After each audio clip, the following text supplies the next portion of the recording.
So they actually, what, strap someone into an MRI and, Yeah. and flash ads at them? And, Absolutely. And see what...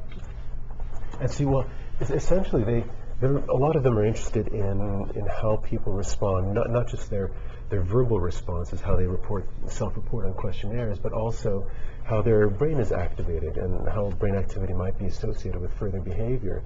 And they found that, I mean, there's a recent study that looked at how we make a decision to buy something. You're shown a box of chocolates, and you look at brain response to that, and then you're shown a price. And they find that depending on the price, another area of the brain might be activated.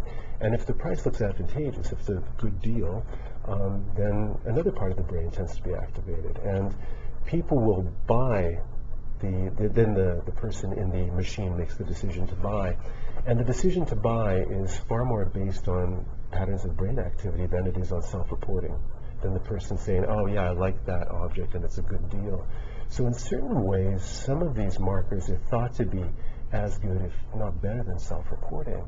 And for people in marketing or trying to sell you things, I mean, this is really extraordinarily interesting. And to people who are on the outside of this, I think as a citizen, that's extraordinarily troubling to know that people are marketing us with potentially far more effectiveness and precision. I worry about the public's response to it. I think if a lot of it happens in the public domain, people will be fascinated. It's absolutely fascinating to see if there's a correlate in brain activity to some of those old adages that we hear about. You know, do you sell the sizzle or do you sell the steak? And you know, brand loyalty is something that you can actually look at and measure in terms of brain activity using these experiments. And I find that, as a person who's just interested in the nervous system, that's really fascinating. So tell me about your central character who's got a company that does neuroeconomics, Right. but he's sort of literally out of the loop for the whole book pretty well, although neuroeconomics still plays a role. So explain how that works. Well, I think the main character is Patrick Lazarenko, and he's a person who was doing research sort of in sort of the university, you know, public funded research, and he's, I hate to say it, but he has sort of gone over to the dark side, and he's started his own consulting firm to help companies market using neuroscience techniques. And as the story progresses, he's not in the country. He's away in Holland, attending a trial of a friend and a former mentor, and he is away from his own business. And it's part of that sort of dislocation that he's not yet coming to terms with the way he feels about the research he's doing. He understands that he is, in a way, compromising himself, selling his talents.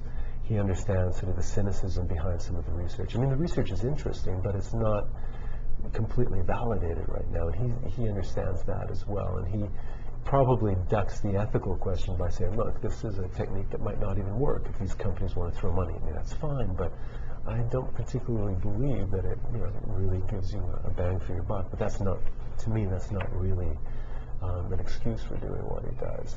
But he is increasingly also feeling detached from that. And part of the book is his, it's sort of about 5 to 6 days of increasingly passive-aggressive behavior on his part to try and dissociate him from the job. I think he finds increasingly cynical. A lot of the book seems to be about decision-making, because Garcia, who's on trial, has worked with the government of Honduras and basically tortured people.